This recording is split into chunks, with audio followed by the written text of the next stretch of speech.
The unlikely guardian. When the assistant became a goddess. Prepare for a jaw-dropping transformation. What if the person you least expect holds a secret that will turn their world, and yours, upside down? This is a story of power, prejudice, and a stunning revelation that will leave you breathless. Before we dive in, do you believe first impressions are always true? Let us know in the comments below. And please, like this video and subscribe to our channel for more unbelievable tales. Are you seriously inviting her? Camila Vargas crossed her arms, looking at Javier Soto with that smile he knew too well. Don't tell me you're turning charitable. Javier didn't even look up from his documents. Isabella Luna, his assistant, was organizing files near his desk, pretending not to listen. It's the firm's annual party, he replied coldly. All employees are invited. All important employees, Camila corrected, raising her voice just enough for Isabella to hear. Or is your assistant going to understand what we adults talk about? The other partners chuckled. Isabella gripped the papers in her hands but remained silent. Camila's right, interjected Ramiro Mendoza, one of the senior partners. People of our class don't mix with, well, you know. Javier finally looked up. For a second, his eyes met Isabella's. She looked at him without pleading, without hope, only with that silent dignity he had never understood. Isabella, he said, his voice harsher than he intended. You are cordially invited to the party this Saturday. I hope you know how to behave. The silence grew heavy. Isabella carefully placed the files on the desk, as if they were made of glass. Thank you, Senor Soto, she replied, emotionless. I will consider your invitation. Camila let out a laugh. Consider? Do you have something better to do on a Saturday night? Isabella turned to her. Her dark eyes sparkled for an instant. I always have options, Senorita Vargas. It's just that some aren't worth my time. Camila's smile froze. The partners exchanged uncomfortable glances. Well, Javier murmured, clearing his throat. That's settled then. Isabella gathered her things without haste. When she reached the door, she paused. One question, Senor Soto. Does this invitation come with any particular intention? Javier felt his throat go dry. The others awaited his response. Just, we want everyone to have a good time. He lied. Isabella nodded slowly. I understand. Have a good afternoon. The door closed softly behind her. Camila burst into laughter. My God! Did you see her? Like an offended queen. It's going to be fun, Ramiro added. Watching her try to fit in with us. Javier said nothing. He stared at the door where Isabella had exited, with a strange feeling in his chest he couldn't identify. A sister's wisdom. That night, Isabella arrived at her small apartment completely exhausted. Her younger sister, Sophia, was studying at the dining table. How was your day? Sophia asked without looking up from her books. Isabella collapsed onto the sofa. I was invited to the company party. Sophia raised her eyebrows. And is that good or bad? Bad. Very bad. Why? Isabella closed her eyes. She could still hear Camila's laughter, see the mocking glances of the partners. Because they didn't invite me to include me, Sophia. They invited me to humiliate me. Her sister put down her pencil and approached the sofa. Isabella, look at me. Isabella opened her eyes. Sophia had that serious expression she used when she wanted to give important advice. What do you want to do? Stay home. Pretend I'm sick. Is that what you really want? Isabella sighed. No. I want to go and prove them wrong about me. But I'm afraid of making a fool of myself. Sophia sat beside her. Sister, you've worked 3 years at that firm. You've seen how they behave, how they talk, how they move in their world. Do you think you can't do the same? They were born into that world. I wasn't. But you're smarter than all of them put together. Sophia took her hand. And you have something they'll never have. What? Real class. Not the kind you buy with money, but the kind you carry in your soul. Isabella felt her eyes well up with tears. What if I'm wrong? What if I only confirm what they already think of me? Sophia squeezed her hand. Then you'll be wrong with your head held high. But, Isabella, you've always been bigger than that place. It's time for them to realize it. Isabella remained silent, looking out the window at the city lights. Somewhere out there, Javier and Camila were in their world of luxury. Sure that she wouldn't dare to show up. Maybe it was time to surprise them. The grand entrance. On Saturday night, the ballroom of the city's most exclusive hotel buzzed with elegant conversations and rehearsed laughter. Javier adjusted his tie for the 10th time, glancing towards the entrance every few minutes. Waiting for someone, Camila appeared beside him, radiant in a golden dress that had cost more than Isabella's monthly salary. Just checking that everything's in order, he lied, taking a sip of whiskey. Relax, amor. Your little assistant surely stayed home watching telenovelas. Camila laughed. It's obvious she wasn't going to come. Ramiro approached with 2 other partners, all with drinks in hand. Still waiting for the show? He asked sarcastically. I bet she doesn't even have a decent dress. Or maybe she's coming in her office uniform. Another added, provoking laughter. Javier forced a smile, but something in his stomach twisted. A part of him hoped Isabella wouldn't come, to avoid the humiliation they had all planned. Another part wanted to see what would happen if she dared. Ladies and gentlemen, the master of ceremonies announced, dinner is served. The guests began to move towards the main dining room. Javier was walking alongside Camila when the murmur of conversations abruptly ceased. He turned towards the entrance and felt the air leave his lungs. Isabella stood in the doorway, completely motionless. She wore a classic red dress, simple but perfectly cut, that enhanced her figure without exaggeration. Her dark hair fell in soft waves over her shoulders. She wore no flashy jewelry, only small earrings that sparkled discreetly. Her eyes calmly swept the room, as if she owned the place. Silence stretched for seconds that felt eternal. Some guests looked at her with curiosity, others with poorly disguised surprise. Isabella began to walk. Her steps were confident, measured. She didn't look at the floor or seem nervous. She moved as if she had been born in ballrooms like this. My God! Someone whispered behind Javier. Who is that woman? Camila had paled, her hand clinging to Javier's arm. She whispered. It's impossible. How can she look like that? Isabella approached the main group. When she stood before Javier, she gave a slight nod. Good evening, Señor Soto. Thank you for the invitation. Her voice sounded serene, polite. None of the timidity she displayed in the office. Isabella. Javier could barely articulate her name. You look different. She smiled, and that smile completely transformed her face. Different? I just put on a dress, Señor Soto. Nothing more. Ramiro coughed uncomfortably. Yes, well, what a surprise to see you here. Surprise? Isabella looked directly at him. You didn't expect me to come, Señor Mendoza? No, of course not. I mean, Camila interrupted, regaining her composure. Ramiro means we're delighted to have you here, although I must say that dress looks interesting. Did you buy it especially for the occasion? The venom in her voice was evident, but Isabella didn't flinch.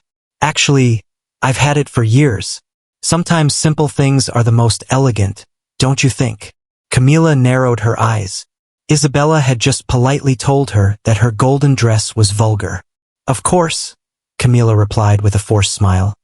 Although I suppose for someone in your position it must be difficult to know exactly what to wear to these events. You're right, Isabella nodded. Fortunately, elegance isn't bought with money. You either have it or you don't. A murmur went through the group. Several guests had approached to listen to the conversation. Isabella had responded to Camila's attack without raising her voice, without losing her smile, but her message had been clear. Javier watched the scene as if hypnotized. This was not the shy, silent Isabella from the office. This woman had a presence that filled the space, a confidence that didn't need to shout to be noticed. Isabella, a voice behind her said. Everyone turned. An older man, elegantly dressed, approached with a genuine smile.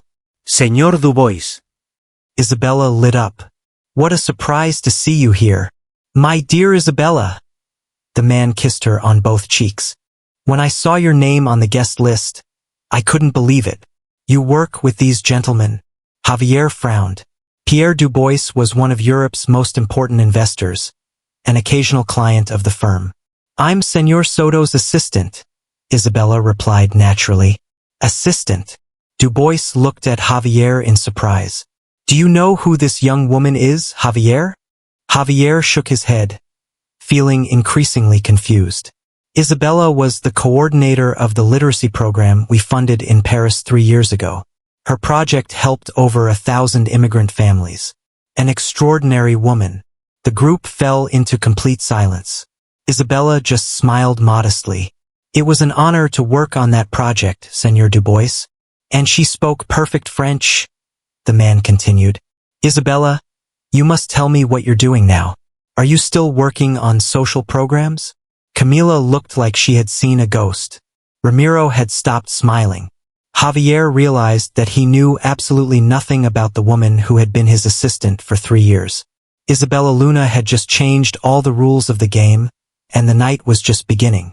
What do you think will happen next? How will Isabella's past redefine her present? Share your predictions in the comments. And if you're enjoying this thrilling story, smash that like button and subscribe for more amazing content.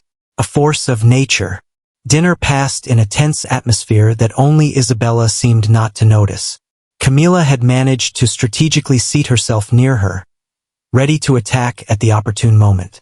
Isabella, darling, Camila began, deliberately refined as she cut her salmon. It must be fascinating to work with such sophisticated people after coming from such a different environment. Isabella chewed calmly before replying. Are you referring to working with wealthy people after working with poor people? The direct question made several diners stop their forks mid-air. Well, I wouldn't have put it in such crude terms. Camila laughed nervously. Why not? Poverty isn't a contagious disease, Señorita Vargas, and wealth isn't a guarantee of sophistication. Ramiro coughed. Surely you've had to adapt a lot to work at our firm. On the contrary, Isabella smiled. I've discovered that people are basically the same no matter how much money they have. Everyone wants to be heard. Everyone needs respect. Everyone makes mistakes. What a picturesque perspective, Camila murmured. Though I suppose it's easy to philosophize when others are paying the bills. This time Isabella didn't answer immediately. She took a sip of wine and looked at Camila with genuine curiosity. Have you ever worked, Señorita Vargas? Of course, I've worked. Camila straightened up. I supervise my family's investments. I coordinate charity events. I mean, worked for a paycheck, Isabella clarified softly. Waking up every morning knowing that if you don't, there's no money for rent? The silence became uncomfortable. Isabella continued in a soft voice. I'm not judging you. I'm just saying that every perspective is valid. You see the world from your reality, I from mine. At that moment, a man approached the table. He carried a professional camera hanging from his neck. Excuse the interruption, I'm Marcus Grant, from the Global Times. Could I speak with you for a moment, Señorita Luna? Everyone turned to Isabella, surprised. With me? Isabella seemed genuinely confused. I think you have the wrong person. Are you Isabella Luna, the coordinator of the Books Without Borders project in Paris? Isabella nodded slowly. Perfect. I'm writing an article about successful social inclusion programs. Your project appeared in my research as one of the most effective of the past decade. Camila squeezed her glass so hard that her knuckles turned white. Senor Grant, she interrupted. I believe you're interrupting a private dinner. No problem. Isabella rose gracefully. We can talk right here if the others don't mind. Grant turned on a small recorder. Tell me about the Paris project. How did you get families from 15 different nationalities to participate in a literacy program? Isabella visibly relaxed. For the first time that night, she seemed completely in her element. The key was to understand that education isn't a favor we do for others. It's a right we give back to them. Many of those families had professionals, artists, intellectuals, who had lost their degrees when they migrated. Can you give me a specific example? There was a man, Amara, who had been a literature professor in Senegal. In Paris, he sold flowers in the metro. When he discovered he could teach French to other immigrants using African texts that he himself translated, he recovered not only a dignified job, but his identity. Grant nodded, taking notes quickly. And the language aspect? I understand you coordinated sessions in French, Arabic, and English, and Spanish and Wolof when necessary, Isabella added. My grandmother always said that every language you learn turns you into a different person. I believe it turns you into a more complete person. Impressive. Do you speak all those languages? Isabella blushed slightly. I handle the basics well. For in-depth work, I always worked with native speakers. Grant turned to Javier. Señor Soto, you must be very proud to have an employee of this international caliber. Javier cleared his throat. All eyes were on him. Yes, of course. Isabella is very valuable to our firm. What projects do you have her working on now? The question landed like a bomb. Javier couldn't say that Isabella spent her days filing papers and serving coffee. We are evaluating new opportunities to leverage her international experience, he lied. Grant smiled. Excellent. The world needs more initiatives like Señorita Luna's. Could we take some photos? For the next few minutes, Isabella posed for several photographs. She looked natural, comfortable. She answered questions with intelligence and humility. She spoke about her projects without sounding boastful. When Grant left, the table was in absolute silence. Isabella returned to her seat as if nothing had happened. Well, she said, taking her drink. Where were we? Camila looked at her as if she were an alien. Ramiro seemed to have swallowed his tongue. Javier realized that he had spent 3 years working next to an extraordinary woman without even trying to get to know her. And the most disturbing thing of all was that Isabella didn't seem to notice the commotion she had caused. For her, all of this was simply normal. The night was just beginning, but the rules of the game no longer existed. What do you think Javier's realization will mean for Isabella? And for the firm? Share your thoughts below. Don't forget to like this video and subscribe to our channel. The fallout. On Monday morning, Javier arrived at the office 30 minutes late with a headache that threatened to split his skull. He hadn't slept well since the party. The images of Isabella in that red dress, speaking naturally in front of the cameras, replayed in his mind like a broken record. His secretary, Karina, awaited him with a pile of messages and a strange expression. Señor Soto needs to see this, she said, extending her tablet. On the screen, a YouTube video showed Isabella entering the hotel ballroom. The title read, "The Assistant Who Conquered the Elite. Her Story Will Shock You." It already had over 200,000 views. How in the world? Javier sank into his chair. The video went viral last night. It's on all social media. The full interview in the Global Times also came out. Javier played the video. The camera perfectly captured the moment Isabella entered the ballroom and the silence that followed. Then, it showed fragments of her interview with Grant, where she spoke about social projects with evident passion. The comments were overwhelming. What an incredible woman. I wish there were more people like her. Look how the rich people stare at her. They're green with envy. She really has true class. Did you see the blonde's face? Haha. Pure venom. Javier's phone rang. It was Ramiro. Javier. Did you see the disaster? We need to talk. Now. 15 minutes later, the 4 main partners were gathered in the boardroom. The atmosphere was heavy. This is a catastrophe. Ramiro paced back and forth. Our firm looks like a nest of elitists who exploit their employees.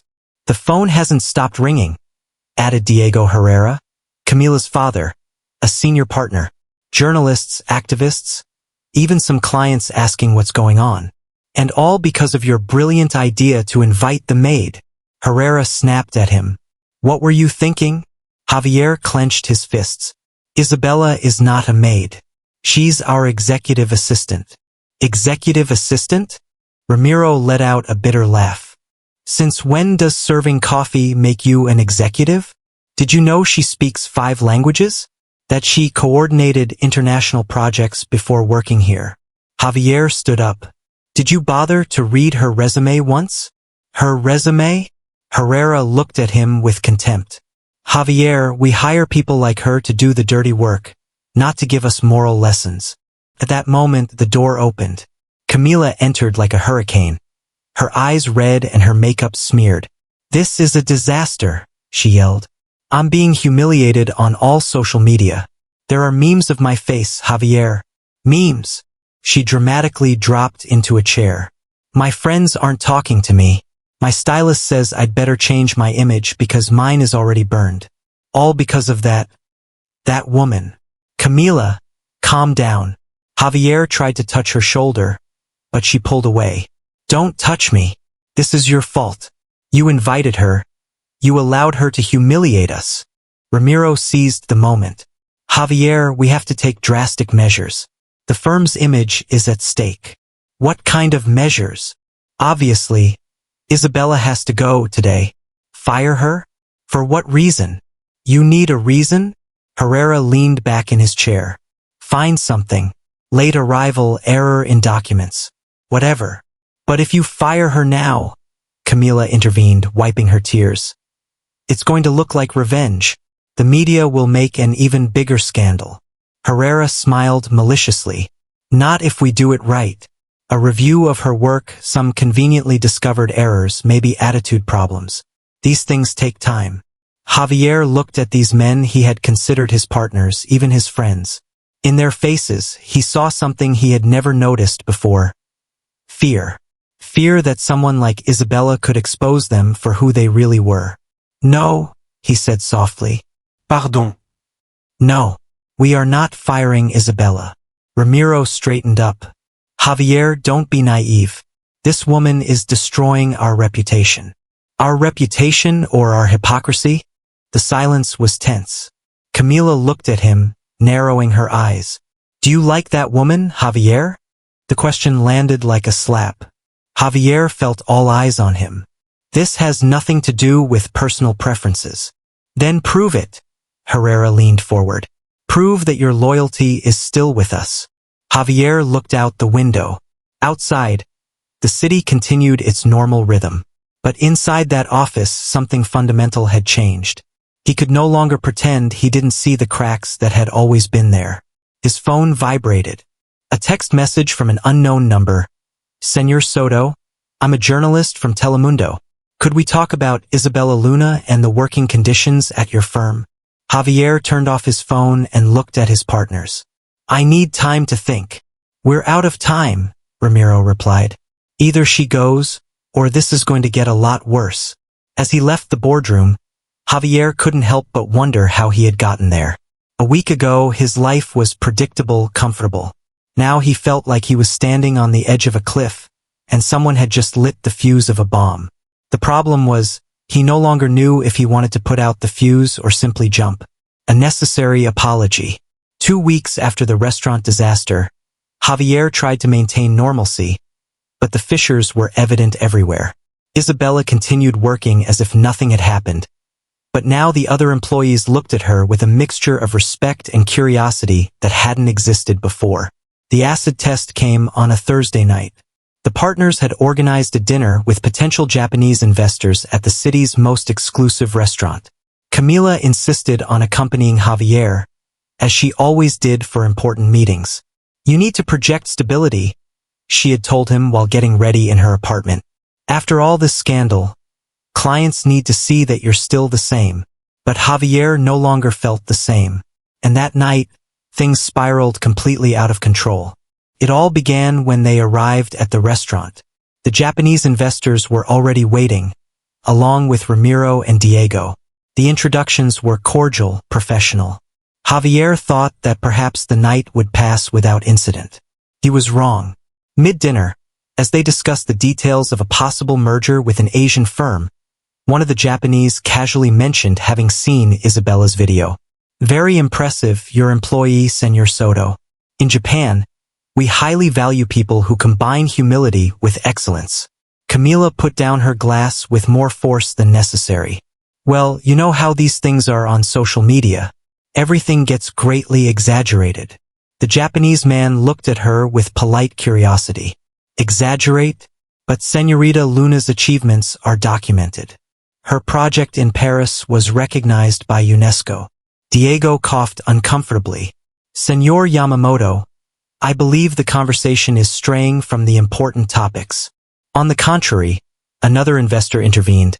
A company that harnesses talent regardless of social origin is exactly the kind of firm we want to work with. Camila let out a forced laugh. Please, they talk as if she were Mother Teresa of Calcutta. She's just another employee who got lucky with the cameras. The silence that followed was chilling. The Japanese exchanged glances. Pardon me, said Señor Yamamoto in a controlled voice. But did you just minimize your colleague's professional achievements? Colleague? Camila laughed louder. She's an assistant. Her job is to organize files and serve coffee. I don't see why we have to pretend she's something more. Javier felt the blood rush to his head. Camila, stop. Stop what? Telling the truth. She turned to him, her eyes blazing with anger. We're all pretending that woman is some kind of saint, just because she caused a scandal on social media. Camila, please. No. She stood up, clearly agitated. I'm sick of this. Sick of everyone treating that intruder as if she's special. You know what I think? I think she's trying to steal my place. The Japanese watched the scene with thinly disguised disgust. Ramiro tried to intervene. Camila, perhaps you should. What should I do? Shut up while that woman destroys everything we've built. She turned to Javier. Or have you already forgotten who was with you all these years? Who supported you when you started the firm? Who has been at every event, every important meeting? Javier slowly stood up. Camila, let's go. Now. I'm not going anywhere. These gentlemen need to know the truth. They need to know that Isabella Luna is an opportunist who is using her sob story to manipulate everyone. Yamamoto wiped his mouth with his napkin and stood up. Señor Soto, I believe this dinner is over for us. Señor Yamamoto, please, allow me to explain. There is nothing to explain. The Japanese man spoke coldly. In my culture, respect for employees is fundamental. What we have just witnessed tells us everything we need to know about this firm. The investors quietly withdrew, leaving the partners at a table full of tension. Camila remained standing, breathing heavily. Perfect, she shouted. Now, because of that woman, we lost $1 million contract. Because of that woman, no. Javier finally exploded. Because of you. Because of your spoiled princess attitude that can't stand someone else getting attention. Camila looked at him as if he had slapped her. How dare you? How dare I? You know what, Camila? You're right. Isabella Luna is stealing something. She's stealing the illusion that we are better people because we have money. Ramiro tried to calm the situation. Javier, we're all upset. No. Javier turned to him. You know what I found out this week? That Camila has been using my name to close deals without my authorization. That she's been promising mergers and partnerships that I never approved. Diego paled. Javier, what are you talking about? He's talking about how he investigated me behind my back. Camila raised her chin defiantly. Yes, I used your name. Yes, I moved some contracts. So what? Someone had to make decisions while you were distracted playing social benefactor. Playing? Javier looked at her with a mix of disgust and sadness. Camila, we've been together for 3 years. I thought I knew you. You know me perfectly. You just never liked what you saw. Javier was silent for a moment. Then, in a very calm voice, he said, You're right, and that ends tonight. He turned and walked towards the exit, leaving Camila screaming his name in the middle of the city's most elegant restaurant.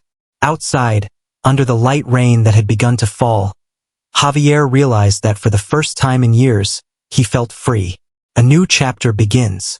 3 days after the restaurant disaster, Javier found himself sitting in front of his computer at 5 in the morning, writing and deleting the same paragraph for the 10th time. Beside him, A cup of cold coffee and several crumpled drafts bore witness to his internal struggle. Isabella had been absent since Monday. Karina had told him she had requested a few personal days, but Javier suspected Ramiro or Diego had something to do with her sudden absence. The rumor in the office was that the partners were preparing a dismissal letter. The official version would be staff restructuring, but everyone knew the truth. Javier finished writing and reread the document once more. It was a letter addressed to the city's most important newspaper, and he knew that once he sent it, there would be no turning back. At 8 in the morning, when Ramiro arrived at the office with his usual air of superiority, he found an unpleasant surprise. His assistant handed him the morning newspaper with a worried look. On the opinion page, with a photo of Javier Soto, appeared an article titled, "A Necessary Apology and a Pending Reflection." Ramiro read the first lines and felt his blood run cold. As a founding partner of Soto and Associates, I feel the need to publicly address an exceptional employee and society in general to offer a long overdue apology. Isabella Luna has worked at our firm for 3 years.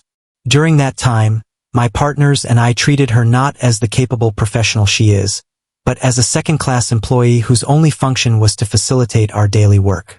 The scandal last week was not caused by Isabella. It was caused by our inability to recognize the talent we had in front of us. It was caused by our class arrogance, our social blindness, our comfort with a system that benefits us at the cost of keeping others in positions that do not reflect their true abilities. Ramiro rushed to Javier's office, but found it empty. His assistant explained that he had arrived early, left some documents, and had left without saying when he would return. Ramiro's phone rang. It was Diego. "Did you see the newspaper? Javier has gone completely crazy. I'm reading it now. This is a disaster. He's sinking us. Do you know how many clients have called this morning asking if it's true that we discriminate against our employees?" Ramiro continued reading. Isabella Luna does not need us to defend her. Her achievements speak for themselves, but we do need to defend ourselves, from the moral mediocrity that allows us to sleep soundly while we waste talent due to class prejudices. Therefore, as of today, Isabella Luna will be promoted to Special Projects Coordinator, with the salary and responsibilities she always should have had. I also announce my temporary retirement from the firm's daily operations to reflect on the kind of company we want to be and the kind of people we want to be. "He's crazy," Diego screamed through the phone. "Special Projects Coordinator? He's giving her a position that doesn't even exist. Wait, there's more." Ramiro continued reading. "To Camila Vargas, who for years was my romantic partner and with whom I thought I would share a future, I say that love cannot be built on the basis of contempt for others. Her reaction last week showed me a side of her that I had refused to see. To my partners, I remind them that a company is not just a business, it is a reflection of our values as human beings. And to Isabella, I apologize for the 3 lost years, for not having seen what everyone else saw from day one. That you are an extraordinary woman who deserves much more than this place has given you." Ramiro dropped the newspaper. His cell phone kept ringing. Diego kept shouting through the phone, but he no longer heard him. Meanwhile, in a small downtown coffee shop, Isabella read the same article with trembling hands. Sophia sat across from her, observing every expression on her face. "What do you think?" her younger sister asked. Isabella slowly folded the newspaper. "I think it's very easy to write pretty words when you have nothing left to lose. Do you think he's not sincere?" Isabella sighed. "I think Javier Soto finally woke up. The problem is, he woke up 3 years too late." Her phone began to ring. Unknown numbers, one after another. Journalists, television producers, social organizations. Javier's article had turned Isabella into a symbol, whether she liked it or not. "Are you going back to work?" Sophia asked. Isabella looked out the coffee shop window. Outside, people hurried to their jobs, each carrying their own invisible struggles. "I don't know," she replied honestly. "I don't know if I want to be Javier Soto's redemption project." But deep in her heart, something had changed. For the first time in 3 years, someone had truly seen her. The question was whether that was enough to build something new on the ruins of the old. Her phone rang again. This time it was a number she recognized. It was Javier. Isabella stared at the screen for several seconds before deciding whether or not to answer. Finding true value. Isabella let the phone ring until it stopped. Then it rang again, and again. On the fourth attempt, Sophia looked at her exasperated. "Aren't you going to answer? I'm not ready for that conversation." But the phone continued to ring intermittently throughout the morning. Text messages, missed calls, even an email that Isabella deleted unread. 3 weeks later, Isabella had found some peace in her new routine. Job offers had poured in by the dozens after Javier's article. Some were clearly opportunistic, but others came from serious organizations that valued her real experience. She had accepted a temporary position coordinating a digital literacy program for senior citizens.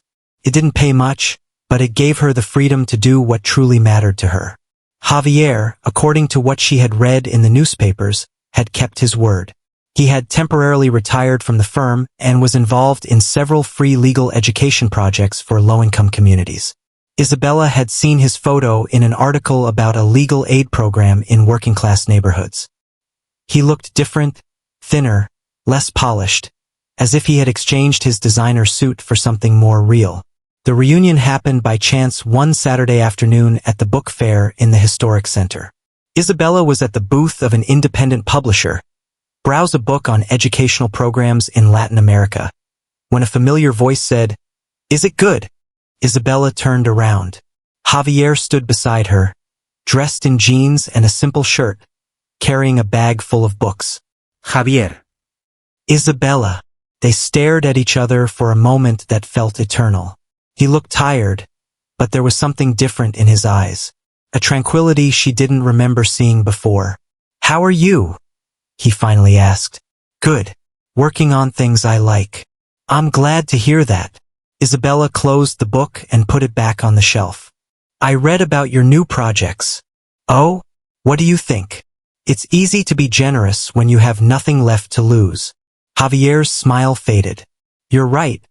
But sometimes you need to lose everything to realize what you never really had." Isabella studied him. There was no trace of the arrogant man she had known in the office. This Javier seemed younger, more human. "Do you want to get coffee?" he asked. "There's a coffee shop nearby that." "I know the place." They walked in silence through the cobblestone streets of the historic center. The fair had filled the area with families, students, readers of all ages. Isabella observed how Javier naturally greeted some street vendors, how he stopped to give coins to a street musician. "How long have you been coming here?" Isabella asked. "A few weeks. Since I started the legal aid program, many of our beneficiaries live in this area." "Our beneficiaries?" Javier blushed slightly. "The program's beneficiaries. You know what I meant." Isabella smiled for the first time since they had met. "Yes, I know what you meant." The coffee shop was small, noisy, full of students and local artists. Very different from the elegant places where Isabella had seen Javier before.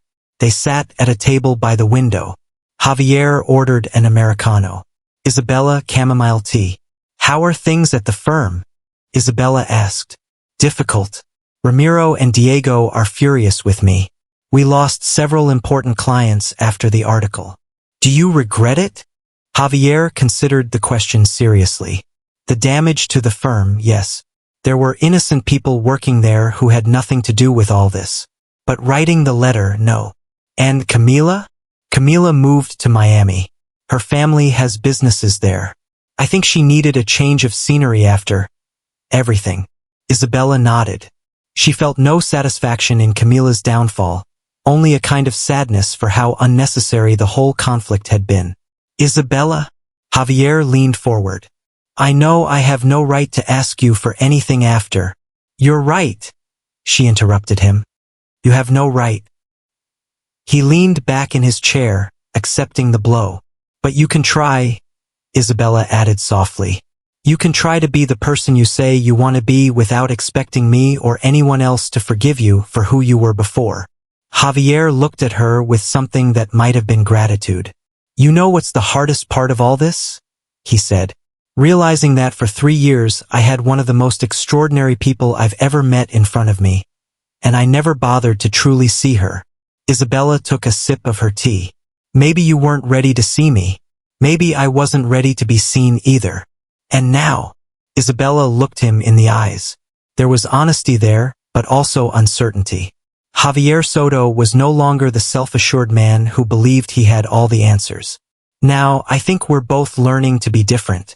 And that's enough for today. They sat in silence, drinking their cups, while outside the fair continued its cheerful bustle. For the first time in years, Isabella felt at peace with the unanswered questions. Sometimes, she thought, new beginnings didn't come with fanfare. Sometimes they simply came as a quiet afternoon shared with someone who had finally learned to see you. Building a shared future. 2 months after that encounter at the fair, Isabella received an unexpected call.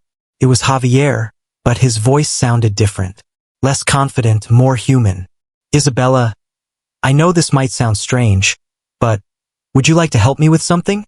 Isabella was organizing materials for her digital literacy class when she answered the phone. Help you with what? The legal aid program isn't working as I expected. People don't trust us, and I think I know why. Isabella stopped what she was doing. I'm listening. We're still acting like we're saviors descending from our ivory towers. Could you meet with me? Just to talk. To help me understand what I'm doing wrong. Isabella looked out the window of her small temporary office. Outside, some of her older students practiced sending text messages on their new phones, laughing at their own mistakes. Where? How about the same coffee shop as last time? Tomorrow at 3. I'll be there. The next day, Isabella arrived a few minutes early. Javier was already there, but he wasn't alone. 3 people accompanied him. An older woman, a young man in a work uniform, and a teenager who couldn't have been more than 16 years old. Isabella. Javier stood up when he saw her. Let me introduce you to Dona Elena, Luis, and Andrea. They came to tell me why our program isn't working. Isabella sat down, intrigued. Dona Elena spoke first. Señorita Luna, my grandson told me about you. He says you teach computer skills without making us feel silly. You're not silly at all, Isabella replied. You're just learning something new. Exactly, Luis interjected. But when we went to Señor Soto's place about my problem with my boss, they made us fill out like 10 papers and talk to us with words we didn't understand. Andrea nodded. They scheduled appointments at 10 in the morning when my mother is working. As if we didn't know that poor people can't just miss work like that. Javier looked genuinely ashamed. That's why I invited them to talk to Isabella. She understands these things better than I do. Isabella looked at the 3 people and then at Javier. Can I ask you something? What would you need for the legal aid to truly help you? Dona Elena brightened. For it to be in the afternoons or on weekends. And in places we already go, like the health center or the neighborhood school. And for them to explain things to us like normal people, Luis added. Not like we're illiterate, but not like we're lawyers either. And for them to understand that sometimes the legal problem is just one part of the real problem, Andrea said. My mom needs a divorce, but she also needs a job and daycare for my younger siblings. Isabella nodded, taking mental notes. What if there was someone who knew both the legal problems and the other problems? Someone who could help you connect with different services. Dona Elena's eyes lit up. That would be perfect. Like how do you say it? A coordinator. Isabella smiled. Exactly. A coordinator. She turned to Javier, who had been listening in silence. What do you think? I think I need a coordinator, he replied without hesitation. Someone who understands both the legal and the human side. Isabella felt a tingle in her stomach. It wasn't the first time she had been offered a job, but this time it felt different. This time, she felt the offer came from someone who truly saw her. Are you offering me a job? I'm asking you to teach me how to do this right. The job is yours if you want it, but more than that, I'm asking you to be my partner. Partner. The program needs someone to make important decisions. Someone who understands the people we want to help. I can be the lawyer, but you would be the director. Isabella looked at Donna Elena, Luis, Andrea. In their faces, she saw genuine hope, not the false gratitude she had learned to recognize in so many well-intentioned but poorly executed social programs. Can I think about it? Of course. After the others left, Isabella and Javier remained alone in the coffee shop. Why me? Isabella asked. There are people with more experience in legal aid. Javier looked directly into her eyes. Because in 3 years of working with you, I never saw you treat anyone as if they were less than you, not even me when I behaved like an idiot. Isabella felt something stir in her chest. Javier, she began, I know I have no right to ask you to trust me after everything that happened, but I believe that together we could do something truly good, something that matters. Isabella was silent for a moment, looking at her hands. You know what's the hardest part of all this? What? That for the first time in my life, someone is seeing me exactly as I am, without projecting onto me what they need me to be, without trying to save me or use me to feel better about themselves. Javier extended his hand across the table, not touching hers, just offering it. When someone finally truly sees you, you no longer have to prove anything else. Isabella looked at his hand and, after a moment, placed hers on top. Okay, she said softly. Let's try. It wasn't a fairy tale ending. It wasn't a declaration of love. It was something much more real and, for that very reason, much more valuable. It was an honest beginning, a legacy of respect. A year later, Isabella arrived at the office early, as she always did. It was no longer the small borrowed room where the program had begun, but its own space, on the first floor of a building in the historic center. The walls were filled with photos, graduations from digital literacy courses, families reunited after solving legal problems, children in student scholarship programs. The program had grown beyond what anyone had imagined. It was no longer just legal aid, but a comprehensive center offering everything from computer classes to entrepreneurship workshops. Isabella had insisted that everything be free and that the hours adapt to people's real needs. Javier arrived half an hour later, carrying 2 coffees and a bag of sweetbread from Dona Marta's stall, the woman who sold on the corner and had now resolved her pension problems thanks to the program. Good morning, Director, he said with a smile, placing one of the coffees on Isabella's desk. Good morning, People's Lawyer, she replied, without looking up from the files she was reviewing. It was their morning routine. Javier brought the coffee. Isabella organized the day. They had developed a working dynamic that worked perfectly because neither of them tried to be someone they weren't. How are this week's cases going? Javier asked, sitting in the chair opposite Isabella's desk. Donna Elena will finally receive her full pension. Luis got paid the overtime he was owed, and Andrea, Isabella smiled. Andrea decided to study law. Seriously, we got her a full scholarship at the public university. She says she wants to be like us when she grows up. Javier laughed. Like us? Do you remember when we were boss and employee? Isabella looked at him over the papers.